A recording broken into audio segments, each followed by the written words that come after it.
Hey guys, welcome to the Haunted Depth channel. We're glad to have you here. On this channel, we record real-life experiences shared by our subscribers and present them to you. Today's story was shared with us by one of our viewers, so let's dive right into it. This story takes place in the Shamnagar village of West Bengal's Birbhum district, a place heavily surrounded by dense forests where the laws of nature operate very differently from the urban world. The main narrator of this story is Aryan, who now lives in the modern environment of Kolkata, but the foundation of his life rests on a terrifying night witnessed by his father. Aryan says that the night of 2024 was not normal. The lightning falling from the sky felt as if some demonic power was desperate to descend upon the earth. When a heavy knock sounded on their old wooden door at midnight, every member of the household was terrified. As soon as Aryan's father opened the latch, a man stood there whose stature was like that of an ordinary laborer, but there was a strange glow in his eyes and a divine radiance on his face. From his body came not the smell of mud and sweat, but the scent of pure sandalwood and ashtagandha used in ancient temples. Without any questions, the father placed all his accumulated wealth at the man's feet, and that mysterious man vanished into the dark forest without looking back. When Aryan asked the reason for this strange behavior, his father opened that dark chapter of the past, which was buried in the depths of the year 2005. At that time, the family of Rajat, the closest friend of Aryan's father, had fallen into a huge crisis. Rajat's younger brother Dev was an innocent and emotional boy who loved his classmate Kavya immensely.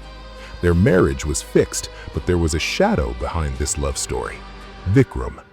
Vikram was a young man whose mental balance had deteriorated due to jealousy and lust.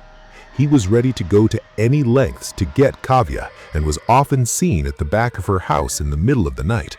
When the matter reached the local panchayat and the police, Vikram was humiliated and thrown out of the village. People thought peace had returned, but they did not know that Vikram, burning in the fire of insult, was not going to accept his defeat. Dev and Kavya got married, and after some time, the news of Kavya's pregnancy brought a celebratory atmosphere to the house. However, as the pregnancy progressed, Kavya's behavior became abnormal.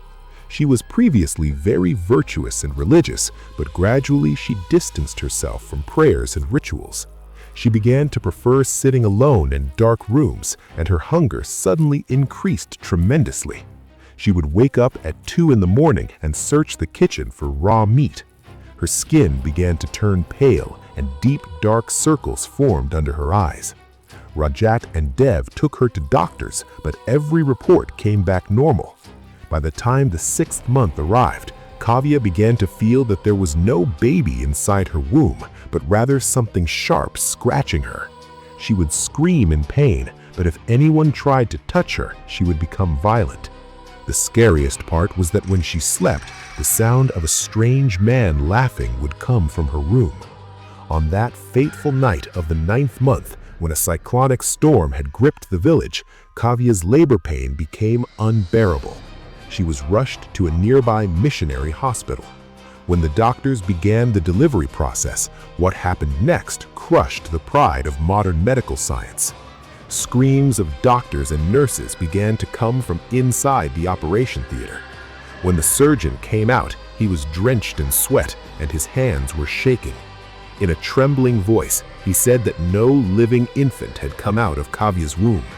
As soon as the uterus was opened, only lumps of rotten meat, a thick black liquid that smelled like a poisonous drain, and a large quantity of white sesame and black mustard seeds came out.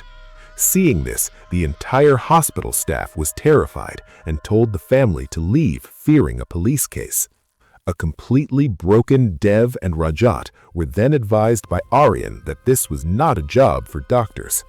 They took Kavya to a place on the border of Jharkhand where ancient streams of Tantra still flowed.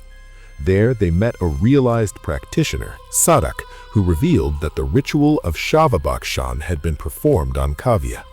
He revealed that after leaving the village, Vikram had taken shelter with an aunt of his who was an expert in cremation ground rituals, shamashan sadhana.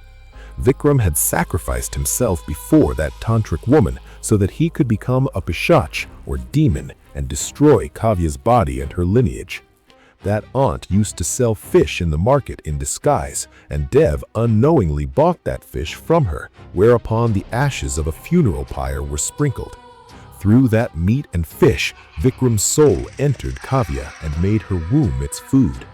The Mahaguru organized a fierce ritual in the solitude of the cremation ground that night. There was no electricity, only the light of burning torches. The Mahaguru consecrated a large black goat with mantras and prepared it for sacrifice. As soon as the sacrificial process was completed, a terrifying and masculine voice came out of Kavya's body, which belonged to Vikram. He screamed that he would never leave Kavya, but he had to bow before the power of the Mahaguru. Kavya vomited black water in which small dead fish and copper wires came out. Only when the first ray of the sun fell on the earth did that dark shadow separate from Kavya's body. The person who had come to Aryan's house was the same Mahaguru who had saved a family from a total destruction that day. The father said that such realized men appear only when the balance of the world is disturbed. Aryan understood that many such secrets are hidden in the winds around us, which are not possible for an ordinary human to understand. To see more real-life encounters just like this, make sure to like, share, and subscribe to the channel.